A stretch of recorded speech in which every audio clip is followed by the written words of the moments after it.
В Доме культуры «Лира» поселка Пролетарский стартовали работы по ремонту крыши. Подрядчик уже приступил к выполнению задания. Демонтаж металла, демонтаж обрешетки, уборка кровли.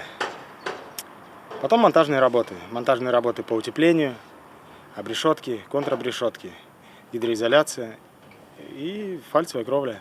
Двойной стоячий фальц. Помимо этого, на здании одного из старейших культурных учреждений муниципалитета сделают монтаж водосточной системы.